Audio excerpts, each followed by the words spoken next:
diet is a phrase we've been hearing a lot of lately, but it can be misinterpreted.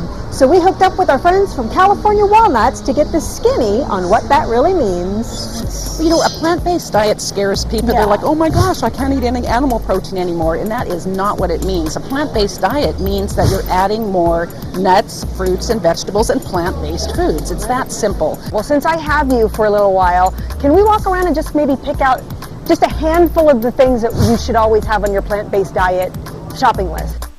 Carol says the idea is not to deprive yourself of what you love, but to add more energy-packed, nutrient-dense options to your diet. All right, so obviously our first stop for our plant-based diet is going to be walnuts. That's right. And they have found that if you consume walnuts as part of a healthy diet, they can actually help lower cholesterol. Walnuts are a great source of omega-3 fatty acids, and that is an essential fatty acid that your body does not produce, so you have to get it in foods that you consume. And walnuts are a great way to get a plant-based source. And it's packed with protein, right? Oh, absolutely. There's Yeah. 4 grams of protein in an ounce, which is about a handful. And most importantly, they add like a nutritional punch to foods. They really up the nutritional value of anything that you eat. All right, so the grains and the quinoas and all that, this is probably a key aisle for us here. Yes, it is. And we have so many options now. But now we have these great medleys, wild rice mix, you have quinoa, bulgur, and then you can make those a fourth of your plate as the starch, because starch is very important for calories and for energy. Right. But getting more whole grain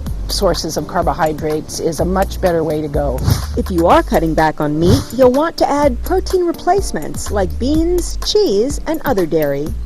I always like to tell people to keep non-fat plain yogurt as a staple in their pantry or their refrigerator, because you can use it as sour cream and it adds calcium. It's great. It's very satisfying. And you know, the hot thing right now is savory yogurt, so you could take that plain non-fat yogurt, which is tart, add some toasted walnuts and maybe rosemary or parsley, and it's a savory treat that really satisfies. I like that. Savory yogurts.